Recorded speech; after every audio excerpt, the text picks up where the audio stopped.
Assalamu alaikum, dear students. This is going to be an important class on pronunciation, and we have selected that D O K silent in word. That means এই যে লেটারগুলো সাধারণত বিভিন্ন ওয়ার্ডে silent থাকে সেটা আমরা আজকের এই ক্লাসে আলোচনা করব। সো ক্লাসটি হতে যাচ্ছে একটি স্পেশাল ক্লাস, আশা করছি সবাই উপভোগ করবেন। চলুন শুরু করি।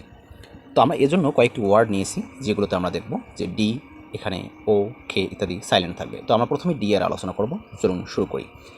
যেমন হ্যান্ডসাম, নট হ্যান্ডসাম, উচ্চারণ হবে হ্যান্ডসাম। হ্যান্ডসাম মানে হচ্ছে সুদর্শন। তারপর হচ্ছে বাজেট, নট বাজেট, বাজেট হচ্ছে বাজেট, বাজেট মানে বাজেট। রিজ মানে পাহাড়ের কিনারা, ফ্রেজ মানে ফ্রেজ। সাইনবোর্ড মানে হচ্ছে সাইনবোর্ড। ওয়েন্সডে, নট ওয়েডনেসডে, উচ্চারণ হবে ওয়েন্সডে মানে হচ্ছে বুধবার। এজ মানে কিনারা। নলেজ, নলেজ মানে জ্ঞান। জাজ, জাজ মানে বিচারক। সানস্টোন মানে হচ্ছে রেল, বেলে পাথর। সানস্টোন মানে হচ্ছে বেলে পাথর। ও সাইলেন্ট ওয়ার্ড, দ্যাট মিনস কিছু ওয়ার্ড আছে যেখানে ও সাইলেন্ট থাকে। এক্সাম্পল হিসেবে আমরা দুই একটা ওয়ার্ড নিতে পারি, যেমন টুনাইট মানে আজ রাত, টুনাইট মানে আজ রাত। তারপর যেমন হিস্ট্রি, হিস্ট্রি মানে ইতিহাস ইত্যাদি। এবার আমরা খে নিয়ে আলোচনা করব। খে সাইলেন্ট ওয়ার্ড, অর্থাৎ ওয়ার্ডের মধ্যে সাধারণত খে সাইলেন্ট থাকবে।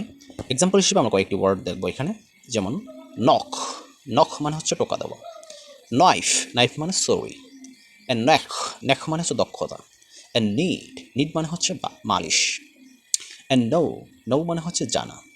অ্যান্ড নোন, নোন মানে হচ্ছে জানাশোনা বা পরিচিত। অ্যান্ড নলেজ, নলেজ মানে হচ্ছে জ্ঞান। অ্যান্ড নট, নট মানে হচ্ছে গিট্টু বা গিট। অ্যান্ড নিট, নিট মানে হচ্ছে বোনা। অ্যান্ড নি, নি মানে হচ্ছে হাঁটু। অ্যান্ড নেল, নেল মানে হচ্ছে ঝোঁকা, হাঁটু গেড়ে। অ্যান্ড নাইট, নাইট মানে হচ্ছে রাতের প্রহরী, নাইট। এখন আমরা দেখব যে আর সাইলেন্ট ওয়ার্ড, অর্থাৎ কিছু কিছু ওয়ার্ড আছে যেখানে সাধারণত আর সাইলেন্ট থাকে। তো আমি তার দু একটি এক্সাম্পল আমরা নেব। যেমন এক্সাম্পল হিসেবে বলতে পারি, যেমন লাইব্রেরি, লাইব্রেরি, লাইব্রেরি মানে গ্রন্থাগার। এখানে আমরা কিন্তু আর উচ্চারণ করিনি, লাইব্রেরি, ডিরেক্টলি লাইব্রেরি, অর্থাৎ প্রথম আর উচ্চারণ করা হয়নি, দ্বিতীয় আর আমরা উচ্চারণ করেছি। এখানে আর কিন্তু সাইলেন্ট। এরপর আমরা ই দেখব, ই সাইলেন্ট ওয়ার্ড, অর্থাৎ ইও যে বিভিন্ন ওয়ার্ডের সাধারণত সাইলেন্ট থাকে তার একটি এক্সাম্পল আমরা এখানে দেখব। যেমন ডিফারেন্ট, ডিফারেন্ট, ডিফারেন্ট। ওকে, এখানে কিন্তু আমরা ই উচ্চারণ করিনি, ডিফারেন্ট মানে হচ্ছে ভিন্ন। ধন্যবাদ সকলকে এতক্ষণ সাথে থাকার জন্য। ইনশাআল্লাহ নেক্সট কোনো ক্লাসে আবার অন্য কোনো টপিক নিয়ে আলোচনা হবে। আমাদের মোটামুটি সাইলেন্ট ওয়ার্ডগুলোর আলোচনা এখানেই আমাদের শেষ হয়ে গেল। আশা করছি ক্লাসগুলো উপভোগ করবেন, এবং যারা ফেসবুকে দেখছেন লাইক কমেন্ট শেয়ার করে পাশে থাকবেন, আর যারা ইউটিউবে দেখছেন অবশ্যই চ্যানেলটি সাবস্ক্রাইব করে পাশে থাকবেন। আমাদের জার্নি চলবে। আসসালামু আলাইকুম।